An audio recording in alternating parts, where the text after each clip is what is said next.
Hi, welcome back to day 2 of Oslo NixOS user group MiniCon. Really glad that you guys decided to come in from the sunshine and hang out in this very dimly lit room with us.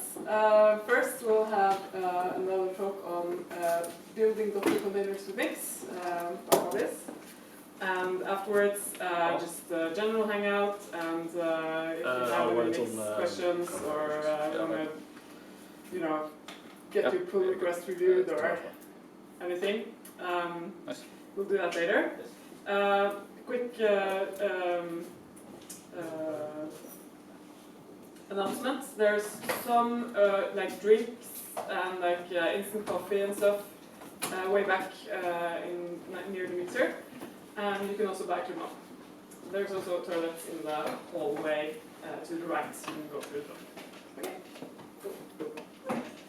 Hey, so I'm going to be talking today about building Docker containers with Nix. I didn't create a slide about me because I don't think you want to hear that again, so let's skip that. And so first I would like to talk about why do we build Docker containers with Nix? I didn't make a slide for this, but so the Docker file format is a very imperative, like shell script wrapped up with some other syntax. And we can clearly see, like, if we start reading from the top down. So first, let's try to find where are all the impurities in things that can go wrong here. So from Debian Buster Slim, we don't have any specification here where which revision of anything we want to get. We don't have any kind of metadata like that. So this can, at any time, this might change under our feet, and we have no way of knowing that. Then we go on, and fairly typical in a Docker file is that you find an apt-get update line or something like that, which also, like, suddenly we can't reason about the universe anymore, because suddenly we have this foundation of our universe may change, and then we may change it even further by triggering some random updates in there. So building this today will not result in the same image as building it tomorrow or in a year.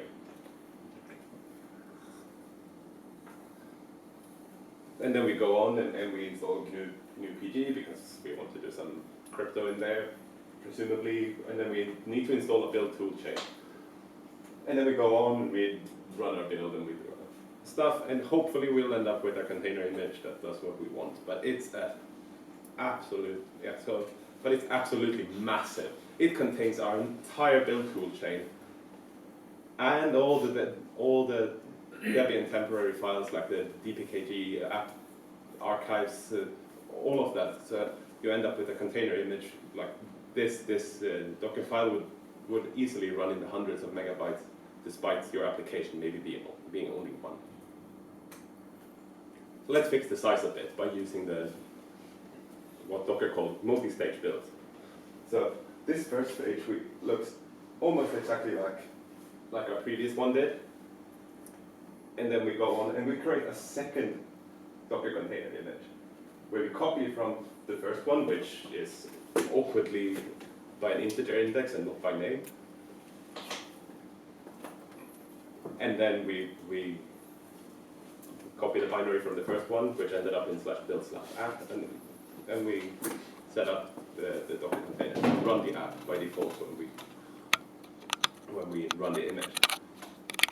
So now we fixed our size issue, but as the keen-eyed would notice,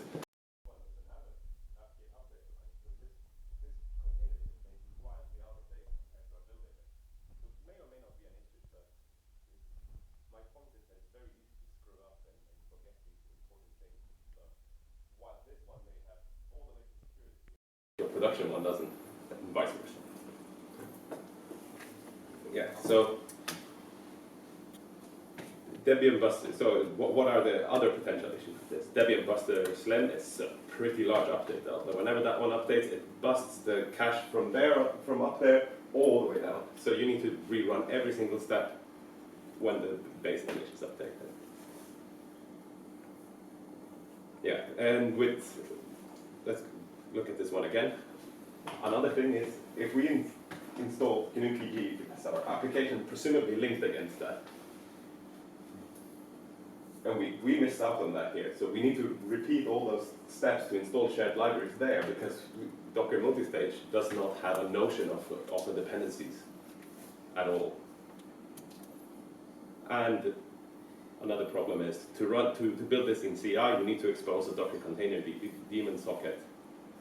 And if you have access to the Docker daemon containers, to the Docker daemon socket, you have essentially passwordless root access on the machine running that.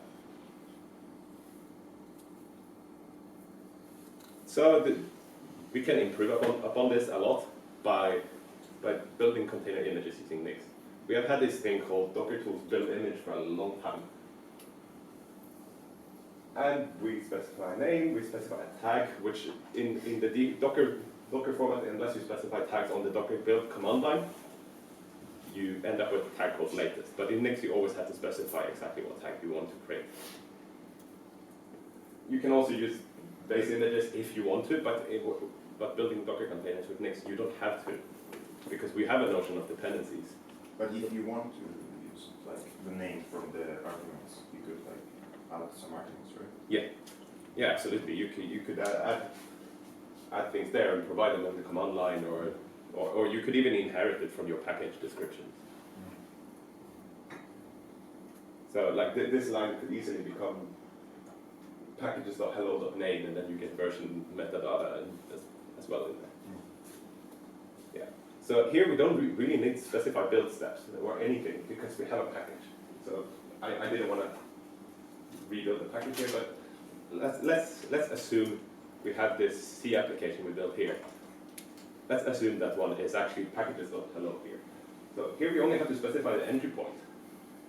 And because because Nix has the notion of the dependency graph for hello, it will just copy in everything it needs into the image, and we don't really need to specify the contents of anything. We just need to specify what to run, and then everything else is automatically there.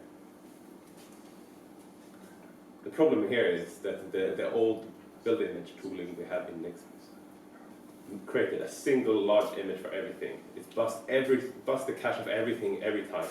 So I've had production containers running in multiple gigabytes where we needed to ship multiple gigabytes every single time. This really, really sucks. So before we get on to how to solve this, let's talk a bit about Docker layers and how they actually work. So I think most people have a mental model of how they work. And your mental model is usually that each run line or each line in your Docker file corresponds to a layer, which is absolutely not true. That's not at all how layers work under the hood. What layers are actually content-addressed paths that are assembled and ordered by the resulting container image. They are not sequential. So while your mental model may look like this, it actually looks a whole lot more like this. So if you know a bit about how the Nix store looks like, you can sort of imagine that we can put one of these one Nix store path into each into an individual layer, and then suddenly just reuse that in a container image.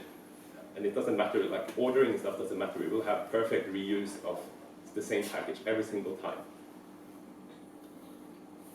So let's use what one of my colleagues created called build layered image. So this looks almost exactly the same. Just for brevity, I'll remove the from image. We do not support from like base images and stuff to build layered image, but we do have another thing called max layers. Because of implementation details inside Docker, Docker has a number of max layers at 128. It's because of file system constraint. So let's look at a bit at how this build layer thing works. So we can look at the runtime closure of a package, and we can do that by running a short and easy command line that looks something like this. So this is the runtime closure for Python, for example.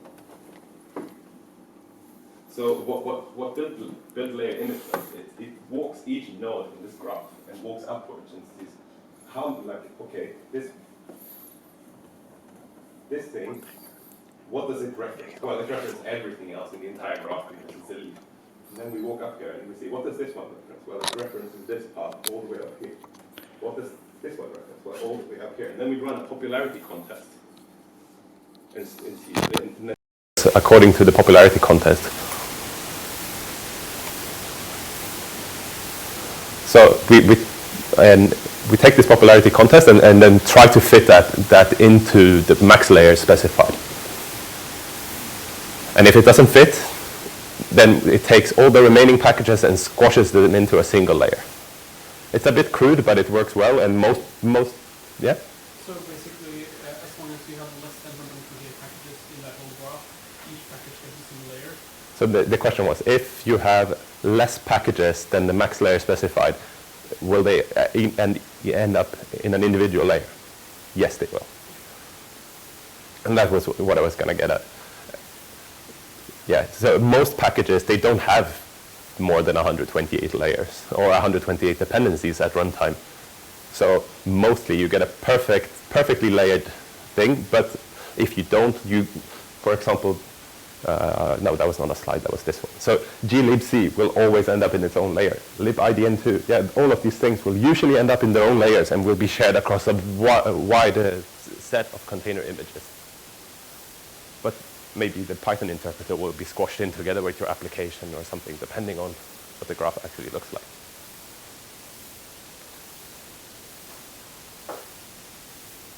So I just want a quick honorary mention of NixOS, which is a thing built on top of these build layered image stuff, where you can just Docker pull things and then you put the packages just into the URL of what you want to pull, and then it will create an image on the fly for you. It's created by a previous member of this hackspace. He's now living in London. So yeah, some takeaways from this talk, a very short talk, is that Docker builds can be sane, and you can actually use modern package tooling to build Docker images. And that Docker layers are more like a garlic than an onion. They are not, I think layers is not a good terminology for what they are. Yeah. That's it. Questions? So do you run this in production? So the question was, do you run this in production? Yes. So this build layered image work, this thing was built by my company for a client of ours. Yeah.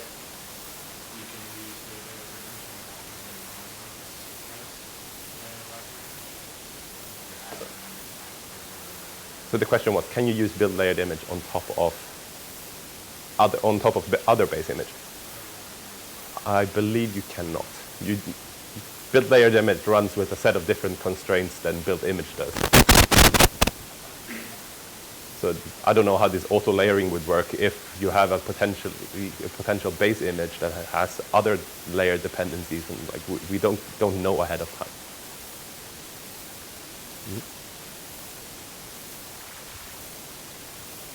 Okay. No more questions? Okay. Thank you.